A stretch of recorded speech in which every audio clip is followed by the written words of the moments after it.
From the great state of Florida. Thank you, Mr. Chairman. Before I begin, I have a unanimous consent request. Without objection. I ask unanimous consent to enter into the record an article by Emma Bucher titled, Doge Musk Oversight of Federal Workforce Causing Frustration for FCI Thompson Staff. Without objection. I have another unanimous consent request. Without objection. You want me to read it, or? Not really, but go ahead. Can I text it to you later, or? All right, so unanimous consent requests, obviously. I'll give them to you, Mr. Chairman. I'll skip that. All right, let's begin on my time. So thank you, Mr. Chairman. And, you know, I appreciate this hearing, and it's always a pleasure to go after Chairman Jordan. And, you know, I've been listening to my colleagues talking about investment, personnel shortages. And, of course, we're talking about that in a time where Doge has its fingerprints over all the agencies, including your own. So at a time where we're talking about personnel shortages, we're actually firing people. We're convincing them to leave. We're retiring them, right?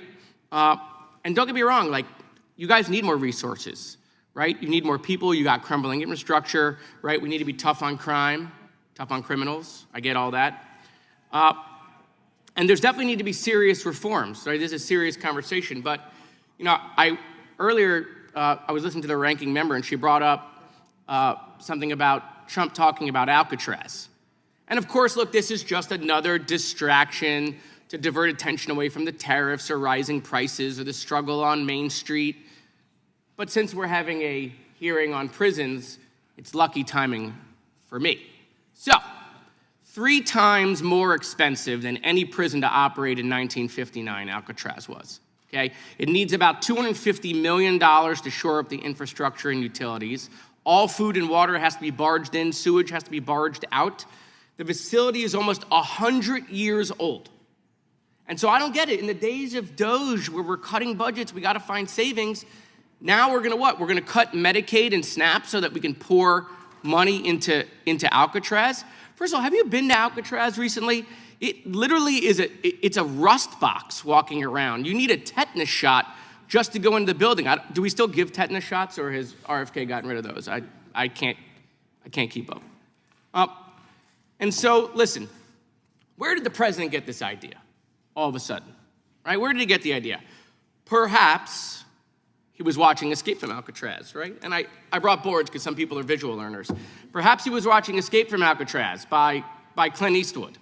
Actually, funny part about that, it was actually on television in South Florida. It was on PBS South Florida over the weekend when Trump was at Mar-a-Lago. In fact, he made his announcement just hours after it aired. You know PBS, the programming that he's trying to get rid of, so just in case you're keeping up, right? It's 2 dolls for girls and 0 Elmos, okay? But maybe I'm wrong. Maybe it wasn't that. Maybe he was watching The Rock with Sean Connery. You know this one. This is where Sean Connery goes back to Alcatraz because he originally escaped Alcatraz and he needed like an expert on chemical weapons. Maybe the president was just Netflixing and chilling, like watching The Rock, which is not to be confused with The Rock, right? That's a different person. And then the president's really excited about these sharks, right? He's talking about all the sharks, and the person escaped. He lost his clothing. So, you know, sharks, they don't have laser beams on. They don't have laser beams, but maybe the sharks are going to be there. So this is just all ridiculous. But then all of a sudden after that, we heard like, oh, we're going to tariff the movies. Well, hold on a second. Why would we tariff the movies? This is where the president is getting his ideas from. We can't tariff the policy idea making of the presidency. And look, I know what my colleagues are going to say. They're going to say, Jared, just let the president cook. This is 4D chess he's playing. And I'm going to say, maybe he's just watching late night movies. Perhaps he's just watching late night movies. In fact, we're told he got this movie tariff idea from no other than Jon Voight, you know, the guy who was in that great movie Anaconda. I don't know if you've seen that. And so this is the ridiculousness that's going on. So I want to end with this. Mr. Pearl, you run a faith-based organization, right? No?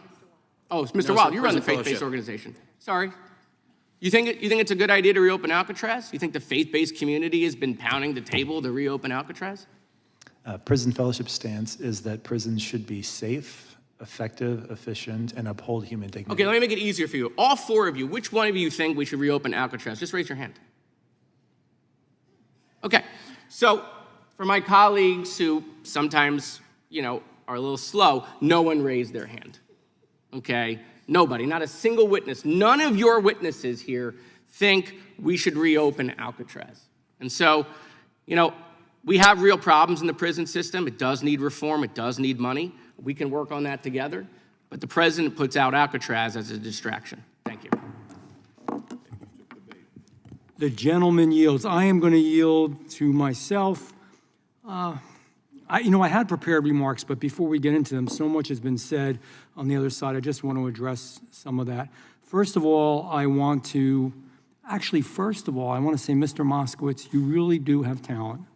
You really do have potential as a full-time stand-up comic, for real. You're good. You're good. It's fun. It really is enjoyable. I think you got some of your own material, too, and you embellish a little bit, but it's still fun. Secondly, on a serious